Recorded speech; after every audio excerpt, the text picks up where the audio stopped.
Hello! For today's video, I will be discussing about Analytic Rubric found in Chapter 2 Performance Assessment. Without further ado, let's now begin! When we talk about rubric, what comes to our mind?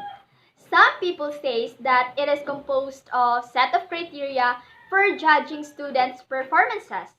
And some says that the rubric will help the students to know what exact qualities their work should have. With all these assumptions, rubric is therefore defined as a scoring guide that clearly indicates achievement criteria across different levels of competency. There are two types of rubric, holistic rubric and analytic rubric. But in this video, I will be dealing with the analytic rubric. Analytic rubric is a two-dimensional rubric with rating scale for performance levels displayed in columns and assessment criteria displayed in rows.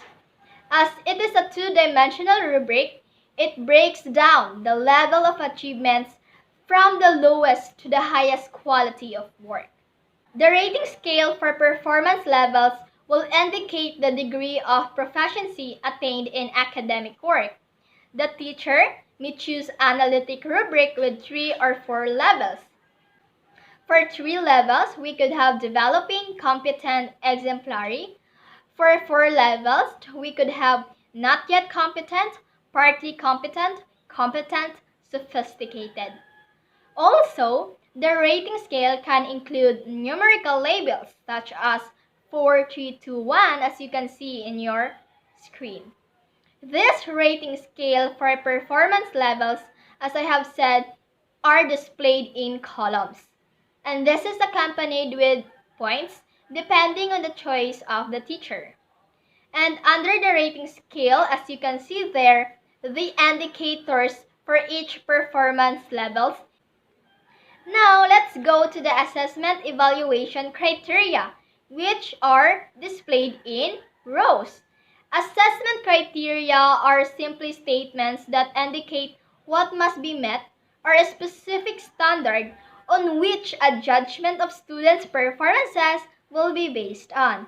We should also take note that in analytic rubric, each criterion receives a separate score, and the final score is made up of adding each separate score. In order for us to better contextualize this analytic rubric, I have here 2 examples. The table is an example of analytic rubric for essay writing. In the table, as you can see, there are 3 evaluative criteria: focused on ideas, word choice, and sentence fluency in row. And there are 4 rating scale for performance levels with points in columns. These are needs improvement, which is equivalent to 1 to 2 points, satisfactory, which is equivalent to 3 to 5 points, good, which is equivalent to 6 to 8 points, and accomplished, which is equivalent to 9 to 10 points. As you can notice, the criteria is breakdown into specific criterion. The first criterion is focused on ideas. For needs improvement, its indicator is the essay is not complete and the ideas are not supported with details. For satisfactory, its indicator is the essay is not complete. Some of the ideas are supported with details. For good, its indicator is the essay is mostly about one main topic and most of the ideas are supported with strong details. For accomplished, its indicator, the essay is about the main topic and all of the ideas are supported with strong details. The second criterion is word choice. For needs improvement, its indicator, the essay include only simple nouns and verbs, and some of them are incorrect. For satisfactory, its indicator, the essay includes mostly simple nouns and verbs and may have some adjectives. For good, its indicator is the essay includes some vivid verbs, strong adjectives, and specific nouns. For accomplished, its indicator, as the essay includes vivid verbs, strong adjectives, and specific nouns. The third and last criterion is sentence fluency.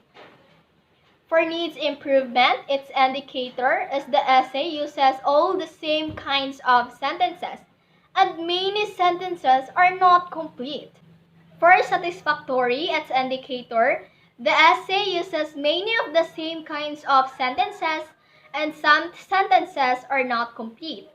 For good, its indicator is the essay uses some kinds of sentences, and they are mostly complete. Lastly, for accomplished, its indicator, the essay uses different kinds of complete sentences that flow together. As you can notice, in the analytic rubric, criteria has equivalent rating scale for performance level, points, and indicators. I have here another examples of analytic rubric for spoken poetry. The evaluative criteria are delivery, preparedness, time, and topic or theme. And there are 4 rating scales for performance level, with scoring in columns. These are sophisticated, which is equivalent to 31 to 40 points, competent, which is equivalent to 21 and 29 points, partly competent, which is equivalent to 11 to 20 points, and not yet competent, which is equivalent to 1 to 10 points. As you can notice, the rating scale for performance level starts from the highest quality of the performance to the lowest. This means that it is up to the teacher if he or she would like to start from the lowest or from the highest. And don't worry, because the final score of the evaluation will remain valid and reliable.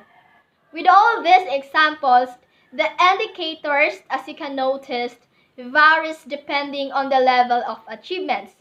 They need to vary from one another to ensure that the levels reflect variance and not a shift in importance of the criteria. Analytic rubric provide a way for student and teacher to measure the quality of work or performances. It also provides specific feedbacks to the student and make us bases on what areas needs improvement. This will also help the students to know where to begin their preparation and connect their preparation with the evaluation. Every time the teacher will create an analytic rubric, the teacher must indicate where the students are, where they can go, and how they will get there. By this, the teacher and the students can make good use of the analytic rubric. Now I guess I reached the end of my discussion. I hope you'll learn something from this video. Thank you for your time. Bye-bye.